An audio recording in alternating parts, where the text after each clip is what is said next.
Hey guys, welcome back to more relationship stories. In this video, my soon-to-be wife demanded we temporarily open our relationship so she can have fun once before marriage. Let's dive right into the video. The open relationship drama story starts like this. 5 years ago, I met the love of my life and my life changed overnight. We were lab partners for chemistry in high school, originally paired up by crabby old Mr. Harris when everyone else was already sorted. Over the rest of the school year, Sarah and I would become closer friends until I finally mustered the courage to ask her to go with me to homecoming. My heart nearly skipped a beat when she said yes. The rest is history. We finished high school, we went to the same college, we moved in together, we even got jobs in the same pharmaceutical firm after graduation, and then came the big question. I took Sarah out to the restaurant by the lake, a monthly tradition for date night, so she didn't suspect a thing. Then I proposed with the same excitement and nerves I had on our first date, and she luckily said yes. In the months that followed, our happiness was replaced by strategy meetings and evenings of careful planning, all leading up to the big day. Not only did we have to pick the right moment to tell our respective families about our engagement,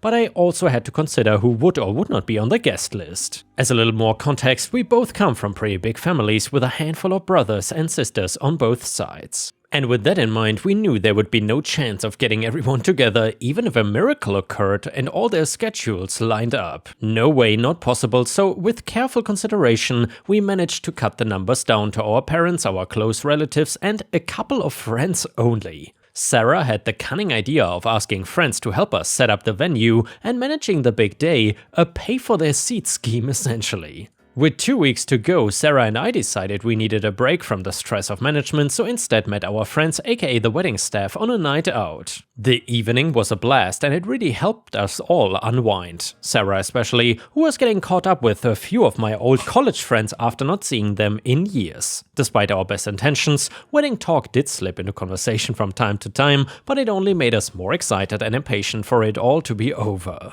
During a particularly hazy part of the night, I found myself on the dance floor alone, finding Sarah in the outside alleyway 10 minutes later, talking to some guy. She seemed confused about why I was worried and insisted everything was fine, leading me back inside to continue the party. We stumbled out again around 2 or 3 AM after a long but happy night. The next morning was anything but happy, all wrecked by terrible hangovers we would much rather forget than experience this all over again. After time had passed and with a slightly clearer mind, I decided to ask Sarah who she was talking to the other night. Sarah, on the other hand, said she was still quite hazy with the details and couldn't remember much from that night. A few days passed as we quickly fell back into the routine of jobs during the day and venue bookings, seating arrangements and staff picks each evening. One completely ordinary Tuesday morning, I got a strange text from Sarah. I'm paraphrasing a bit here, but this is the gist of it. Hi honey, I cannot believe that the big day is finally nearly here. We used to think it was so far away, and look at us now. The day we'll be together is so fast approaching. Soon you will all be mine and I'll be all yours. We have spent so much of our adult lives together. I sometimes worry if I ever stopped you living your life. During our distant college years, the highlights of our youth, you were stuck by my side and never allowed to be wild or careless. You even gave up on a stag do because we were having financial issues. So I had a bit of a crazy idea today. Please, I just want you to hear me out. I want us both to let loose and be wild, do all the things you've never had the chance to do before. Just one day of us pretending that we were single, before we are bound together for a lifetime of loving commitment. You could call it a temporary open relationship to have some fun before the marriage. Sarah, X.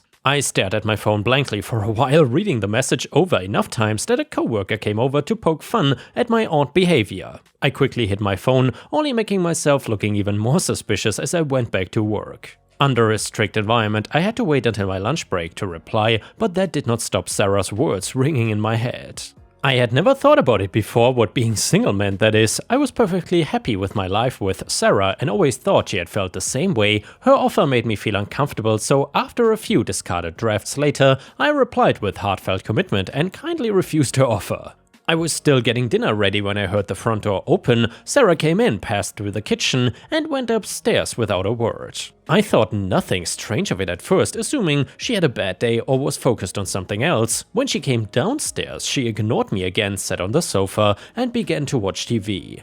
After some difficulty, I managed to get her to finally open up and found out she was annoyed that I had turned down her dirty offer from earlier. When I asked why it bothered her, she told me that forever is a long time, and that I might wanna enjoy myself before it's final. Sarah was many things, but I'd never known her to lie before, so I believed her then when she said she was only thinking of me at the time. I reassured her that I was ready for the wedding and nothing would change my mind. Despite things calming down and seemingly reaching the end of the argument, Sarah suddenly flipped and stormed out in a huff. I went to go after her, but she drove off too fast to keep up with. What I first thought would be an hour's temper tantrum quickly turned into worry when Sarah was not home at midnight. I called many times but only ever reached her voicemail. I even left loads of text messages in case her signal was bad but only got back silence. The next morning I went to work with little to no sleep and racked with terrible worry and guilt for somehow causing her to leave. I could only hope that she was alright. When I realized Sarah was still missing as I came home later that afternoon, I rang all of my groomsmen and college friends, practically begging them to help me look for her. The call to action was slow, but we managed to get together a search party for the next day. I ended up calling into work sick, putting my priorities straight without a second thought. Despite my best efforts, stress, exhaustion, and a growing migraine only made me a liability, and my friends sent me home with a promise that they would carry on without me. A long nap later, I woke up in a panic as I raced to get dressed. Before heading out again, I found a piece of paper on my nightstand left by Sarah saying, "I'll be home a little after 7. I didn't want to wake you, so I went out for groceries." My heart sank in my chest and I nearly fell off my bed. My nightmare had finally ended. Sometime later, I was sitting watching TV when I heard the front door open behind me, snapping me out of my daze. I slowly shifted my way towards the front door as I wondered whether it would be a happy reunion and a continuation of our last argument. I lost all doubt when I saw her. Sarah smiled and held me tight in her arms. She apologized for her outburst and any worry she had caused, explaining that she wanted to cool down before she came home. It seems her idea of cooling down this time being a movie marathon and takeaway pizza. Sarah said that she had not left her friend's house since she stormed out and that her friend lived in an area of horrible phone signal, so she never got any of my messages. I was not angry, I was not jealous, I was just happy to have her home. After all that, I felt like I was the one that needed a few days break. A fairly uneventful week passed by quite quickly after that drama, and day by day we grew closer to the wedding. By tradition, Sarah and I had to stay separated for the final few nights. It was apparently bad luck for us to see each other again until we were in the church itself. It was an odd custom, but Sarah's family were quite adamant about it, so much so that they practically packed Sarah's bags for her as they hurried her out of the house. I was not thrilled that Sarah was leaving again so soon, but knowing she was at her parents' house did seem to ease my nerves this time. I was rehearsing my own wedding vows when I started getting a phone call. I went to pick it up, assuming it was Sarah checking in on me. To my surprise though, it was a friend asking me to meet me at a bar, encouraging me to relax a little before tomorrow. An hour later, I had relented and was drinking a beer with my friends. Everyone was talking and joking around. When I first arrived, the atmosphere was quite strange. I noticed that the others were avoiding eye contact with me and seemed to be somewhat uncomfortable about me. After a little while, things turned more serious when they explained why they had really invited me out here. They said before that they had not found Sarah when she went missing, but that was not true. Sarah had been going out to bars with her friend each night and partying like crazy, all the while I struggled on the edge of a mental breakdown. I thought that was the worst they could tell me, but I was dead wrong. Sarah was also caught flirting with and kissing various guys on these nights out, something all of the friends could attest to. I was even told that she went way further than kissing with some of them. I was shocked. I didn't want to believe it at first, and then it suddenly all made sense. Sarah disappearing from the bar those weeks ago, Sarah's suggestion that she said was for my benefit, her reaction to me turning her down, her few days away, my friends consoled me, told me they were sorry, and sat with me while I cried my heart out. When I was done being sad, I got angry and decided that it was Sarah's turn to feel like I did. My first reaction was to call off the wedding immediately, but after a change of heart, my friends and I spent the rest of the evenings on thoughts for revenge. I was awake and in my suit by 6 AM the next morning. I don't know if it was nerves or excitement, but I couldn't wait for the day to be over. On the way over to the church, I made a brief stop at last night's bar. My best man had a bartender friend working there who was able to silently get me a copy of some CCTV footage by the bar exposing Sarah's infidelity. A few other friends should have already been at the church with projector equipment to display it on. If asked, we planned the ruse to be a showing of lovely photos of us as a couple throughout the years. Everything would be fine as long as we all arrived before Sarah. Luckily, when I did get to the church shortly after, there were only a few cars already in the car park, all of which I recognized. Without the scrutiny of Sarah or the wedding guests, we put together the final touches with minutes to spare. The car park and the church soon began to fill up quickly as I stood by the entrance to greet the oncoming queue of relatives. Many gave congratulations as well as wedding gifts, both of which I half expected they would be taking back before the ceremony was over. Before I knew it, the alarm on my phone chimed for 10 AM, signaling that Sarah would be arriving soon.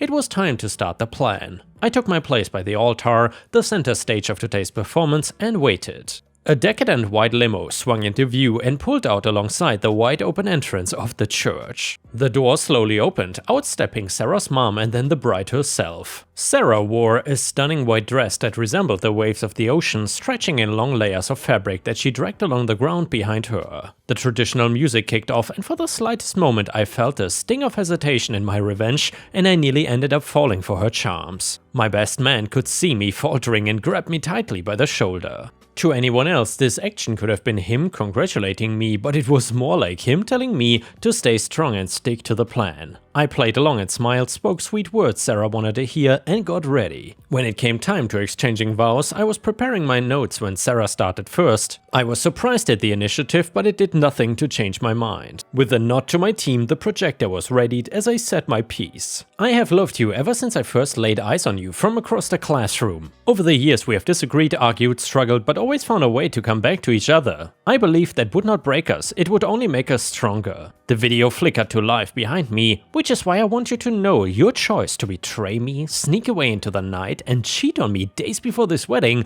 was not the final nail in this coffin. It is that you lied to me afterwards and hid these events from me. That is what truly breaks my heart the most, Sarah. You have ruined this wedding and you have destroyed us. Sarah's face had twisted from shock to misery as the evidence was revealed to a gasping audience. She took off in tears, stumbling back down the aisle as family members followed after her. In the days that followed, Sarah's father and brother came by to pack her bags. She did not return to the house once or try to contact me again. She knew her life with me was over for good. You could say that I dodged a nuclear missile with this one. A tough lesson to learn, but an important one, let me tell you. And honestly, Ripe Stars, I'm surprised that OP did not end the relationship right then and there when Sarah told him about opening the relationship temporarily. That is just the craziest thing you could ever say, and honestly, that was already the biggest red flag you could ever see. What would you do if your spouse, SO or whatever, would suggest something like that to you? Let me know in the comments, and while you're at it, please don't forget to subscribe to the channel to not miss any of my daily videos. The next one is a revenge story. So this started about a year ago with a campaign solicitation text saying, "Hi Donna, fake name, I have a few friends named Karen and they are the nicest ladies you would ever meet. This is the headquarters of candidate X. I'm running for county name at office. Can we count on your vote?" I would text back that they had the wrong number and get an apologetic response with a promise to remove my number, but I continued to get political as well as real estate solicitations. "Hi Donna, I'm with XYZ Realtors. I was wondering if you were looking to sell your property at 123 Main Street. On top of that, I started getting calls from collection agents trying to reach Donna. No matter how many times I said they had a wrong number, they kept calling. Now, these text numbers, based on their area code, originated in the opposite end of the country where I live. With just a first name, a partial address, and an area code from that region, I went online to do a reverse address lookup. I found a site where, when I typed in the start of an address, it brought up a pick list with possible combinations for the house number and street name.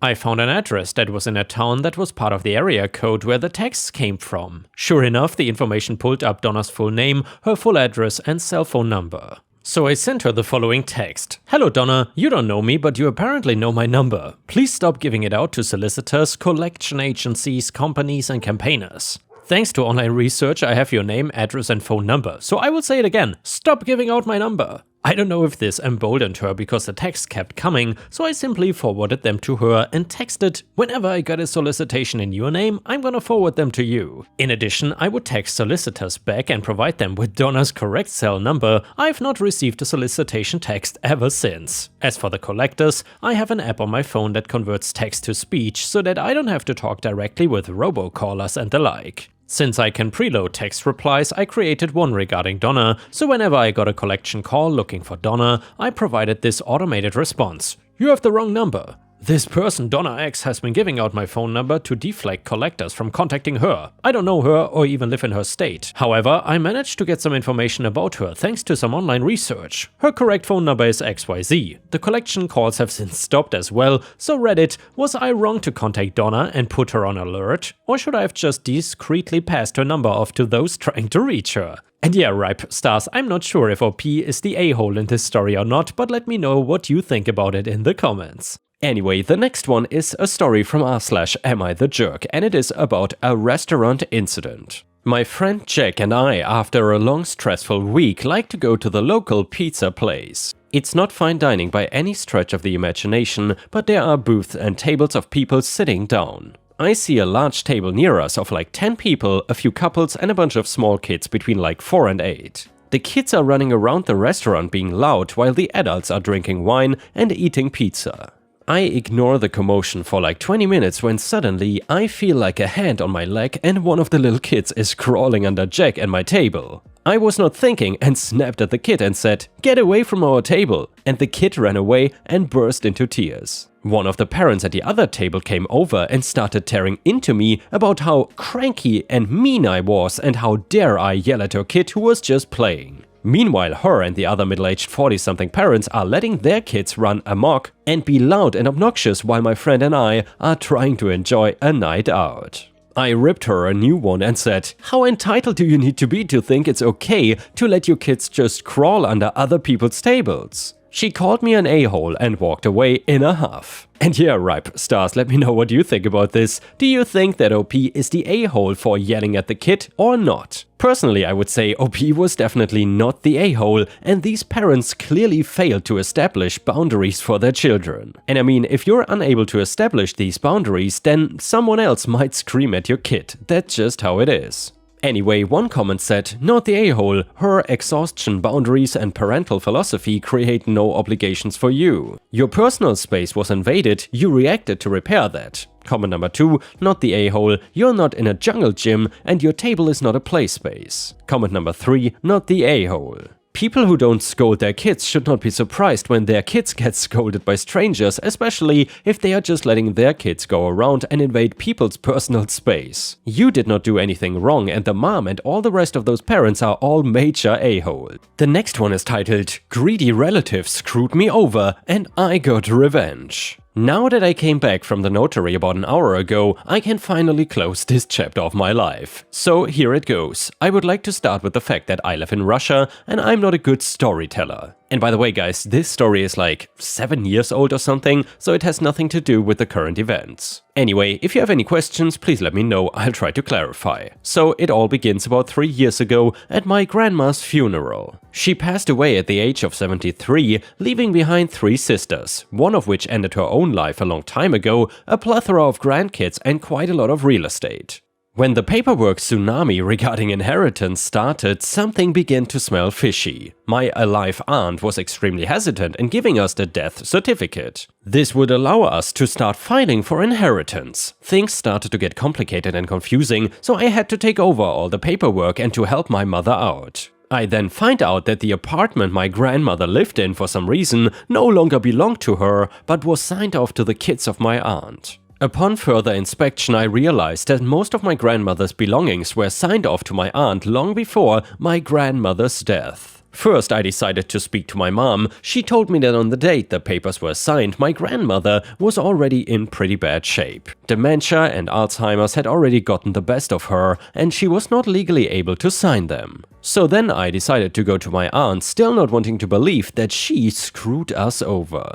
I, sincerely believing that it was all an honest deal, asked her how it all happened. I'll never forget her response. I never thought someone could say this to a relative. She told me that it was none of my business, that she intends to get everything she can, and the rest of the real estate that will be shared property she will force us out of. I was baffled. I couldn't understand how she could do something like this to my mother. I had to do something. The next day I spoke with my mother. She was shocked and devastated, in tears. She also could not understand how her own sister could do such a thing. especially after all the things she did for her, like helping her make a career in sports, helping with money during hard times, etc. I knew we needed to go to court. The problem with that was that my mother is a working pensioner and is still raising my 13-year-old brother. And I just spent all my savings on renovating her apartment. Money was an issue. Well, luckily I made good friends with our company lawyer at work and he offered to help me. We collected all the needed paperwork and he told me to document any further encounters with their family and to keep an eye out for anything fishy. After that, we sent a letter to my aunt saying that we will dispute everything in court. This is where my life became hell. It all started out with threat calls from her sons. That's no biggie though, I recorded all of their phone conversations. They found out where I work and live and started stalking me. Again, no biggie, a while back my boss made me an offer for a driver to pick me up to and from work, because the driver lived nearby me. About time I hit him up on that offer, so I did. One morning, I wake up and get ready to work. My driver is downstairs waiting for me. I put on a coat and head downstairs. I then open the door to my apartment complex and get hit in the face by my oldest cousin. He threatens me again and flees the scene.